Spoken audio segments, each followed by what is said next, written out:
오늘 우리 주신 하나님의 말씀은 출애굽기 7장 8절부터 25절까지 말씀입니다. 출애굽기 7장 8절부터 25절까지 말씀 한 절씩 교독하시겠습니다.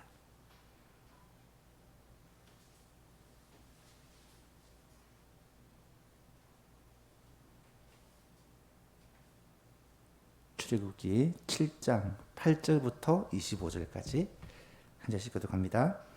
여호와께서 모세와 아론에게 말씀하여 이르시되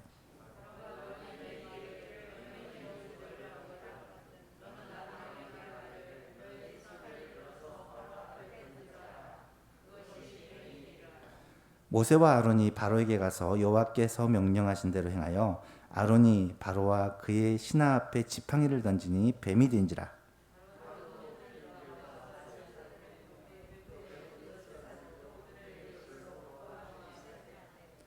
각 사람이 지팡이를 던짐에 뱀이 되었으나 아론의 지팡이가 그들의 지팡이를 삼키니라.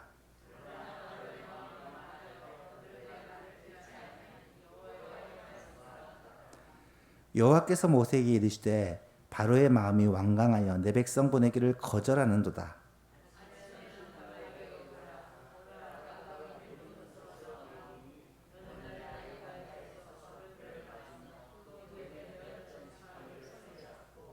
그에게 이르기를 히브리 사람의 하나님 여호와께서 나를 왕에게 보내어 이르시되 내 백성을 보내라. 그러면 그들이 광야에서 나를 섬길 것이니라 하였으나 이제까지 네가 듣지 아니하도다.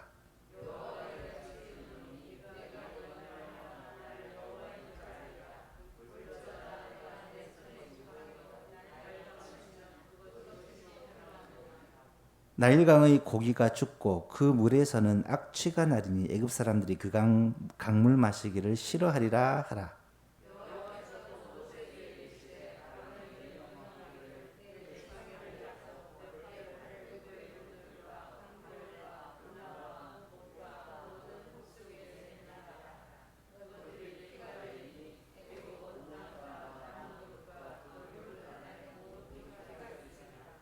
모세와 아론이 여호와께서 명령하신 대로 행하여 바로와 그의 신하의 목전에서 지팡이를 들어 나일강을 치니 그 물이 다 피로 변하고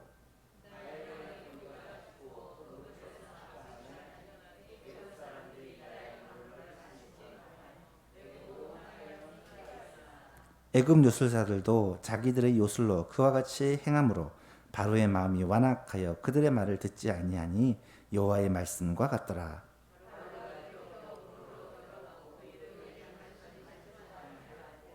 애굽 사람들은 나일강 물을 마실 수 없으므로 나일강 가를 두릅파서 마실 물을 구하였더라. 아멘.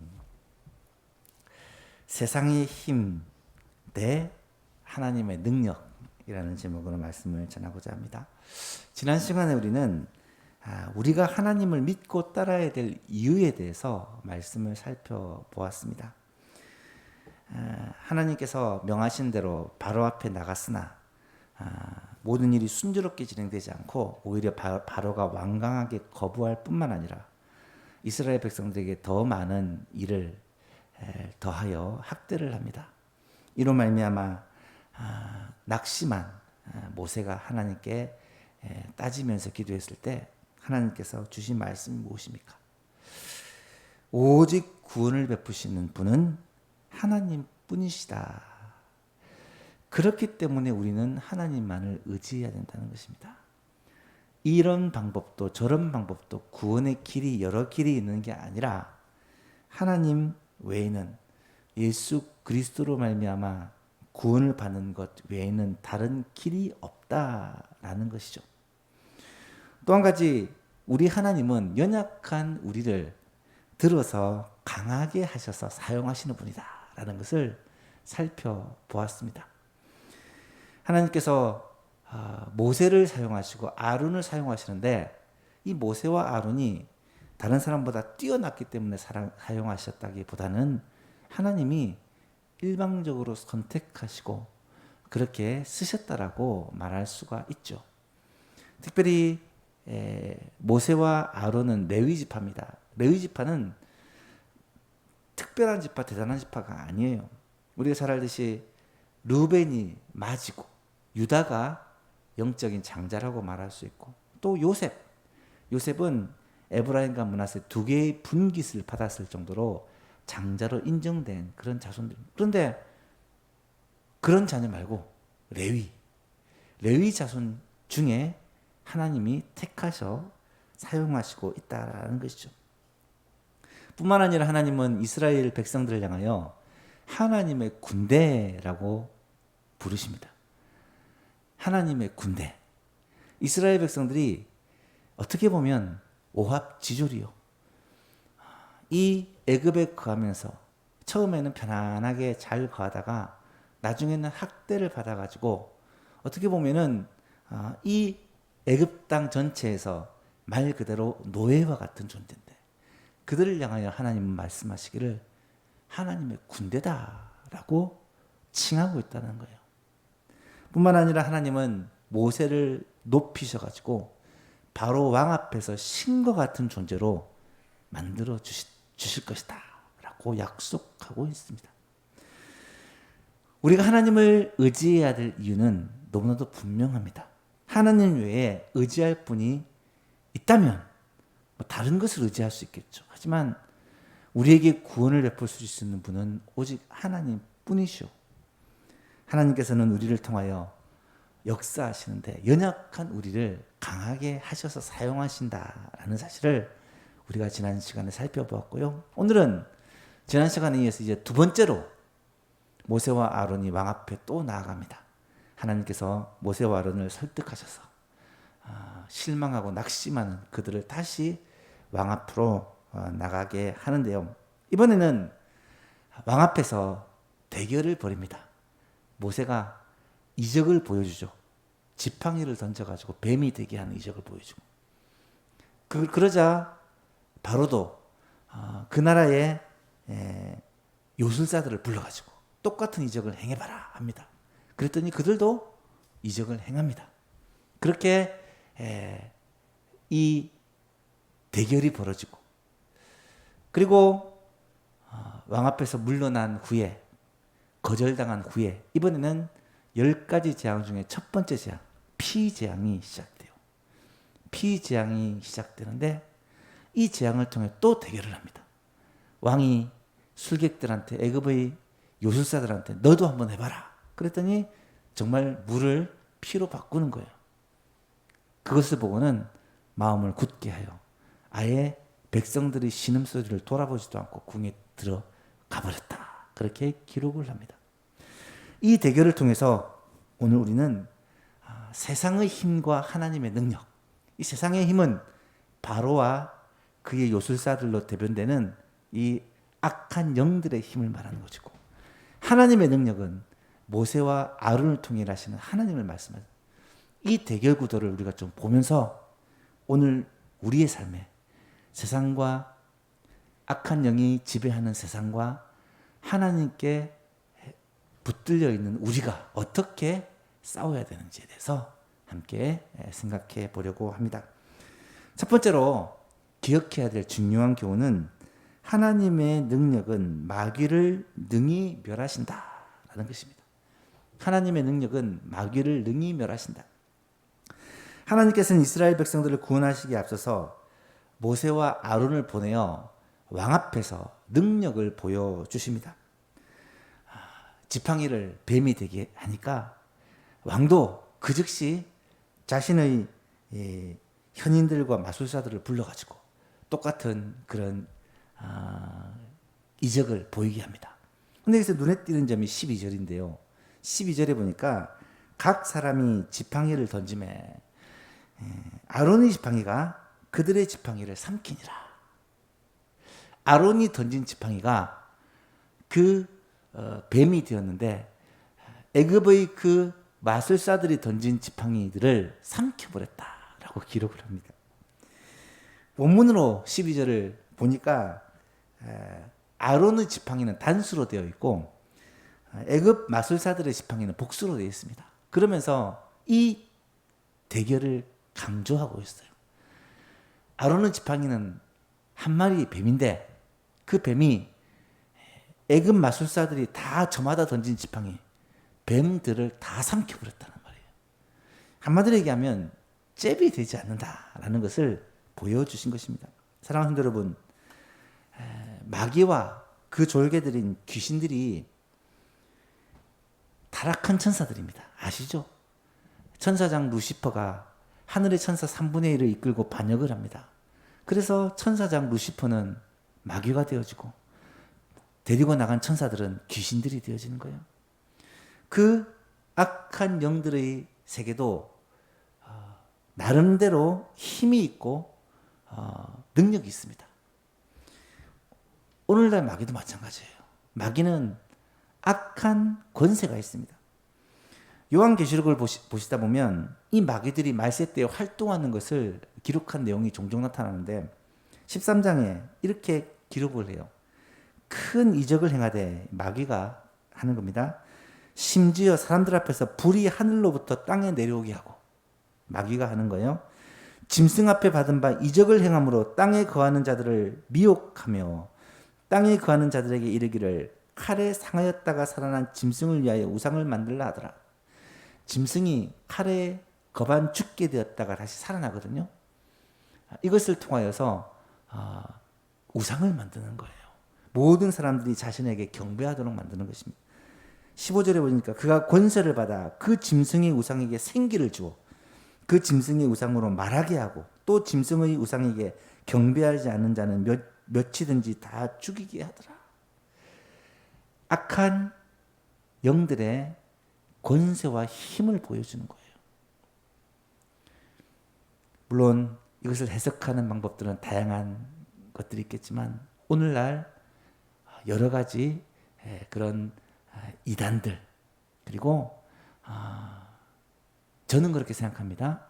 지금 탈레반 정부나 북한 정권과 같은 악한 정권들 이런 자들이 사실은 마귀에게 힘을 받아 이런 힘을 마구 사용하는 사람들이다. 정사와 권세와 어둠의 주관자들과 하늘에 있는 악의 영들의 역사들이 지금 이 땅에 가득하다라는 거예요. 예수님도 종말의 때에 대해서 말씀하시면서 다음과 같이 경고를 하세요. 마태복음 24장에 보니까 그때의 사람들이 너희에게 말하되 보라 그리스도가 여기 있다 저기 있다 하여도 믿지 말라. 이단들을 이야기하죠. 거짓 그리스도들과 거짓 선지자들이 일어나 큰 표적과 기사를 보여 할 수만 있으면 택한 백성도 미혹하려 한다.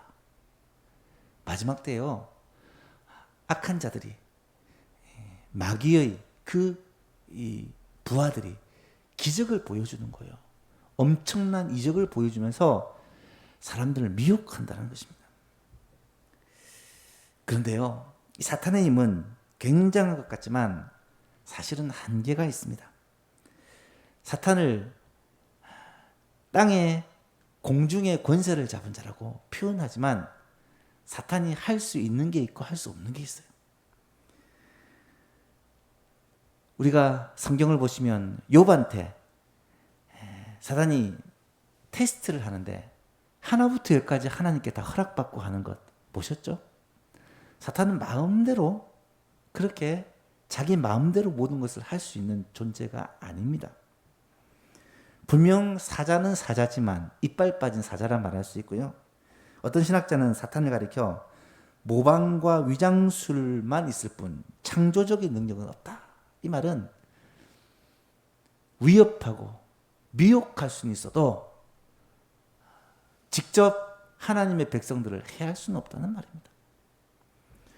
오늘 하나님께서는 이 아론의 지팡이로 하여금 애굽의 요술사들의 지팡이를 삼키게 하는 이 이적을 통해서 우리에게 이 영적인 전투에서의 몇 가지 진리를 깨닫게 해주는 것입니다. 첫 번째로 이 이적은 애굽 신들에 대한 하나님의 심판을 보여주는 것이다 라고 말할 수 있습니다. 하나님은 이스라엘을 애굽에서 구원하시기 전에 먼저 애굽의 우상들을 멸하시기를 원하셨습니다. 제가 출애굽기를 시작하면서 말씀을 드렸지만 이 애굽은요 범신론 사상을 가진 나라입니다. 모든 것에 신이 있다고 생각을 해요. 연구한 학자들에 의하면 애굽에 800만의 신이 있다 그런 얘기를 하거든요. 옆에 나라 일본과 비슷한 그런 생각을 가지고 있어요. 엄청난 많은 신이 있습니다. 동물들도 신이고요, 돌도 신이고요, 짐승도 신이고요, 왕도 신이고요. 바로 왕은 신입니다. 애굽에서는 신들이 너무 많습니다. 그런 신들에 대한 하나님의 심판을 선언한 거예요. 나중에 구체적으로 살펴보겠지만 10가지 재앙은 우리가 그냥 피계, 이파죽, 도금의 암자 이렇게 알고는 있지만 이게 어떤 의미를 가지느냐. 10가지가 전부 다 애굽의 신들입니다. 신들에 대한 하나님의 심판이라는 거예요. 지팡이가 뱀이 되게 하는 것. 여러분, 뱀도 애굽의 신입니다. 바로왕의 TV에서 바로왕의 모자를 보면 뭐가 있습니까? 뱀의 형상이 되어 있죠. 뱀도 그들이 섬기는 신입니다. 그런 신들을 심판하는 거예요. 예수님이 이 땅에 오신 것은 우리를 구원하시기 위함이지만 동시에 마귀에 대한 선전포고를 하시고 그들을 심판하시기 위해 오셨다는 거예요. 그것을 원시복음 창세기부터 이야기하고 있지 않습니까? 요한 1서에서는 이렇게 말씀합니다. 자녀들아, 아무도 너희를 미혹하지 못하게 하라. 의를 행하는 자는 그의 의로우심과 같이 의롭고 죄를 짓는 자는 마귀에게 속하나니 마귀는 처음부터 범죄함이라. 하나님의 아들이 나타나심은 마귀의 일을 멸하려 하심이라. 그렇습니다. 이 이적을 통하여 하나님은 하나님의 심판이 이 애굽 땅의 영적 세력, 우상들에 대한 것임을 보여주는 것입니다. 두 번째는 이는 하나님이 위대하심을 입증해 주는 표현입니다. 말씀드렸죠? 아론이 던진 뱀 한 마리가 그 애굽의 요술사들이 던진 여러 뱀들을 다 잡아먹어버립니다. 이거는 잽이 안 되는 하나님의 능력을 보여주는 것입니다. 나중에 광야에서 모세에게 장인 이드로가 찾아옵니다. 얼마 동안 있다가 돌아가는데요. 이 이드로가 찾아와서 모세에게 한 말 가운데 이런 말이 있어요. 출애굽기 18장에 이드로가 이르되 여호와를 찬송하리로다. 너희를 애굽 사람의 손에서와 바로의 손에서 건져내시고 백성을 애굽 사람의 손 아래에서 건지셨도다. 이제 내가 알았도다. 여호와는 모든 신보다 크심으로 이스라엘에게 교만하게 행하는 그들을 이기셨도다 하고. 여러분, 하나님께서 10가지 재앙으로 애굽을 치신 사건은요, 전 세계 최고의 뉴스가 된 거예요. 이것은 있을 수 없는 일을 하신 겁니다. 왜요? 하나님이 전능하신 하나님, 위대하신 하나님을 보여주셔야 했기 때문에. 사랑하는 여러분, 마귀가요, 힘이 있기는 하지만 전능하지 않습니다. 마귀가요, 지혜롭기는 하지만 전지하지는 않아요. 우상은 힘이 없습니다. 하나님 외에는 우리가 믿고 의지할 분이 없다라는 거예요. 아무리 대단한 지도자, 대단한 사람도 여러분 하루아침에 다 무너지지 않습니까? 온 세상을 주관하시고 지금도 이 땅을 다스리는 분은 온 천지의 주제 되신 하나님, 그리고 그의 보내신 자 예수 그리스도라는 사실을 꼭 기억하시기를 바랍니다. 또 한 가지는 이 기적을 통해서 하나님께서 자기 백성을 돌보시는 분임을 보여주고 계시는 거예요. 모세가 나중에 40년 후에 모압 평지에서 출애굽 2세대들에게 신명기 말씀을 전해요. 이 신명기는 설교인데 자기가 40년 동안 이 광야에서 있었던 일들을 그 하나님을 간증하고 고백하는 설교입니다. 그 내용 중에 이런 내용이 나타납니다. 신명기 4장에 어떤 국민이 불 가운데서 말씀하신 하나님의 음성을 너처럼 듣고 생존하였느냐. 이건 시내산 사건을 가리키는 건데요. 불 가운데 하나님이 나타나셔서 이스라엘 백성들에게 율법을 주시고 언약을 맺으세요.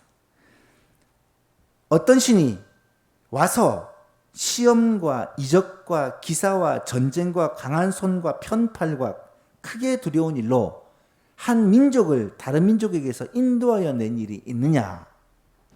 이는 다 너희 하나님 여호와께서 애굽에서 너희를 위하여 너희 목전에서 행하신 일이다. 하나님의 그 능력으로 이스라엘 백성 가운데서 직접 행하신 일이다라는 것을 백성들에게 리뷰를 하는 거예요. 사랑하는 예수 성도 여러분, 지금까지는 우리가 이 땅을 살면서 이 땅에 권세를 잡은 자, 사탄에 매여 있고 묶여 있고 결박되어 있다라고 그렇게 생각했을 수 있지만 예수 그리스도를 믿고 하나님을 나의 주, 나의 주로 고백하고 예수님을 나의 구주로 고백하는 순간 그 모든 마귀 사탄의 권세에서 풀려나고 자유롭게 되고 결박이 벗어지고 하나님의 그 소유, 하나님의 그 백성이 되어진다는 사실을 우리가 꼭 알아야 된다는 거예요. 그래서 이 땅에서 영적 전쟁에서 우리는 계속해서 무서워하고 두려워할 필요가 없다는 것입니다. 하나님의 능력은 훨씬 크기 때문에 비교할 수 없기 때문에 히브리서에서는 이렇게 얘기를 합니다.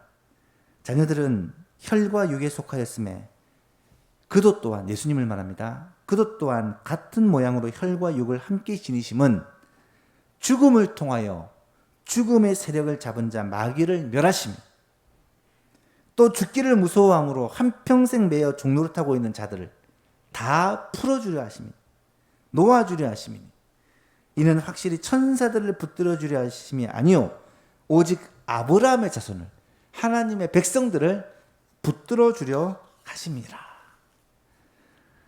사랑하는 성도 여러분, 모세는요 지팡이 하나 들고 바로 앞에 나가 전 세계 최고 권력자 바로 앞에 나가 하나님의 말씀의 대언자가 되었습니다.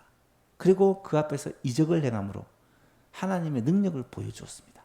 여러분, 우리는 이제 세상에 나가 영적 전쟁을 하는 거예요. 우리의 무기가 무엇입니까? 하나님의 이름이요 하나님의 능력입니다. 세상 가운데 나가서 예수 그리스도의 이름으로 그들 앞에서 우리의 삶을 통해 하나님의 나타나심을 보여주는 것입니다. 하나님의 능력이 우리를 통하여 나타나게 되는 것입니다. 이 영적 전쟁을 우리가 감당할 때 하나님의 그 능력과 하나님의 그 크심이 우리를 통하여 나타나는 정말 빛과 소금의 삶을 사는 예수만 가족들 다 될 수 있기를 간절히 바랍니다. 한 가지만 더 살펴보았으면 좋겠습니다. 하나님의 능력은 세상의 힘을 무력화시킨다라는 것입니다. 10가지 재앙 가운데 첫 번째 재앙인 이 피재앙을 통해 우리가 좀 생각해 보았으면 좋겠습니다.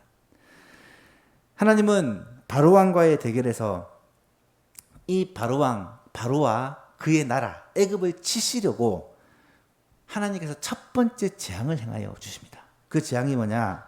바로 나일 강물을 피가 되게 하는 재앙이에요.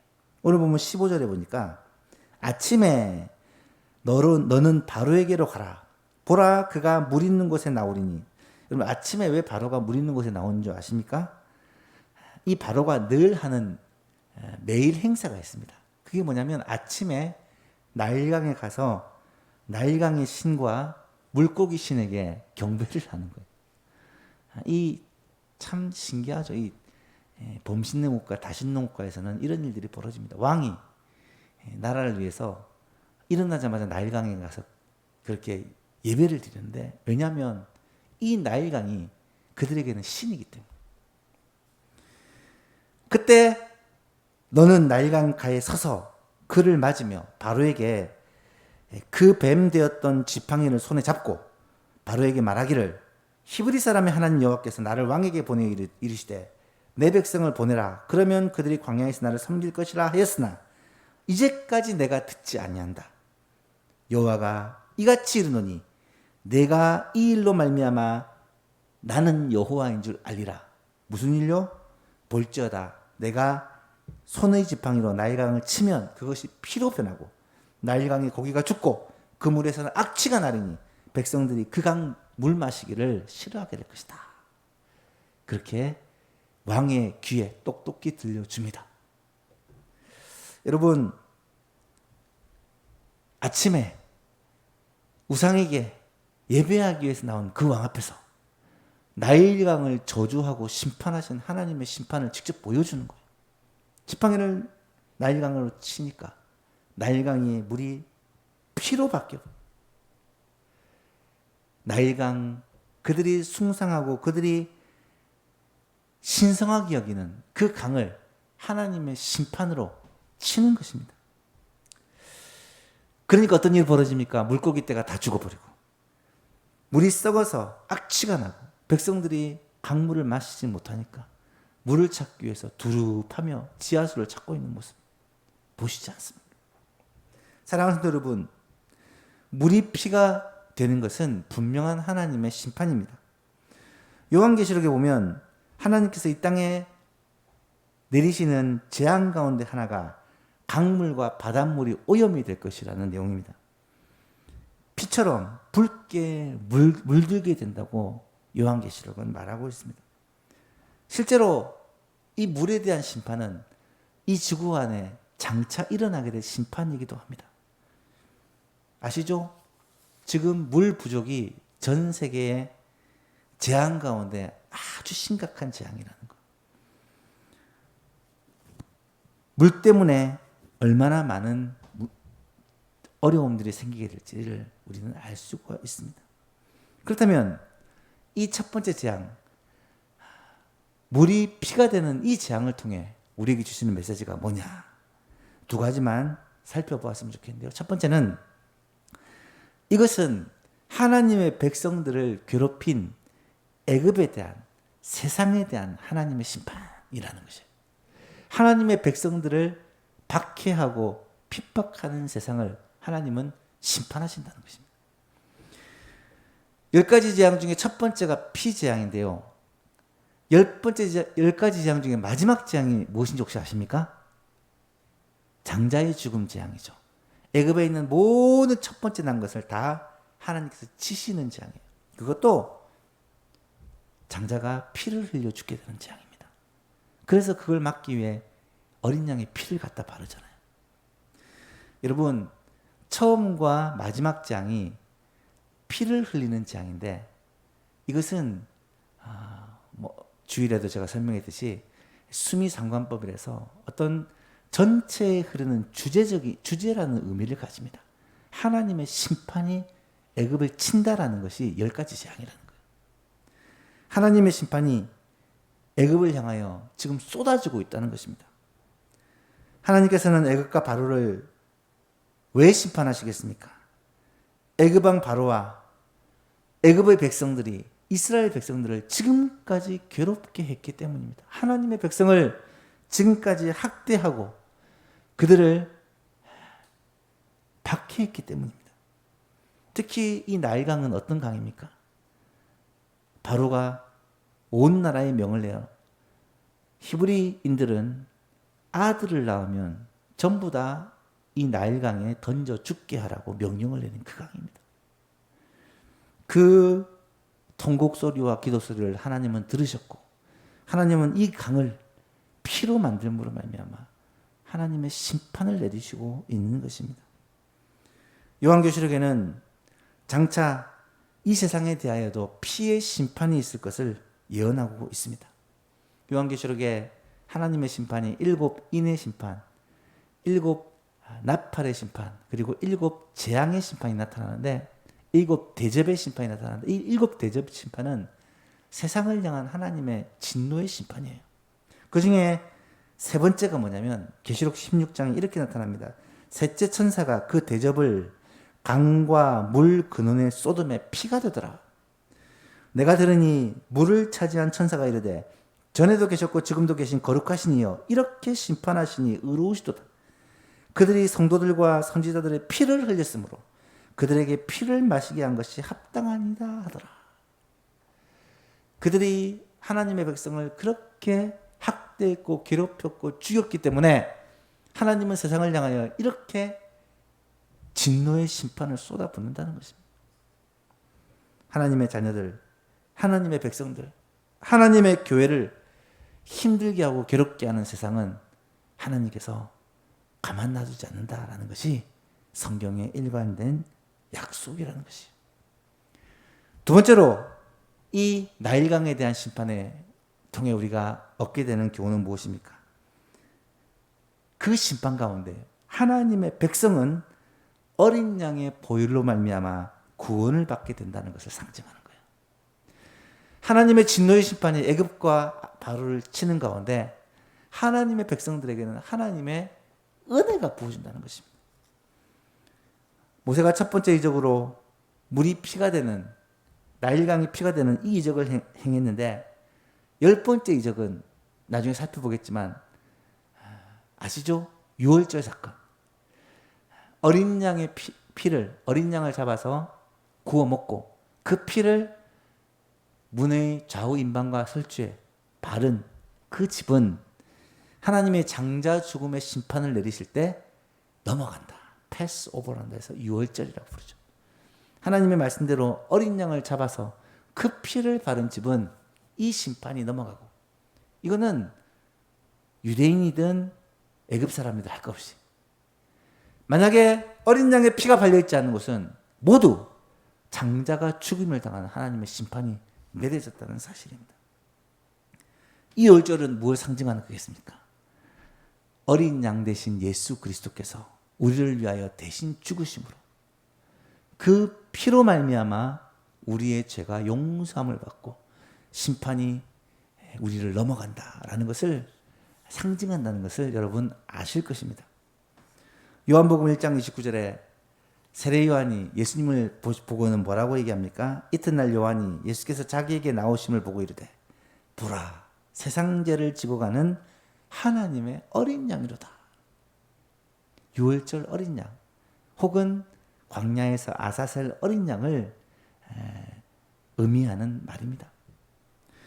베드로전서 1장에는 너희가 알거니와 너희 조상이 물려준 헛된 행실에서 대속함을 받은 것은 은이나 금같이 없어질 것으로 된 것이 아니요 오직 흠없고 점없는 어린 양 같은 그리스도의 보배로운 피로 된 것이다. 예수님께서 유월절날 돌아가신 것은, 유월절날 십자가에 못 박힌 것은 유월절 어린 양으로 우리를 위하여 대속의 죽음을 죽으셨다는 것을 보여주기 위해서 세상 죄를 지고 가는 하나님의 어린 양이다. 또 어린 양 같은 그리스도의 보배로운 피로 너희가 깨끗함을 받았다라고 말하고 있는 것입니다. 사랑하는 예수망경 여러분, 오늘날에도 우리 하나님이 자기 백성들을 향한 은혜와 사랑은, 긍휼과 자비는 지금도 변함이 없다는 거예요. 택함을 받은 백성들에게는 예수 그리스도의 그 보혈의 피, 보혈의 공로로 말미암아 죄 사함과 구원의 은혜를 베풀어 주신다는 거예요.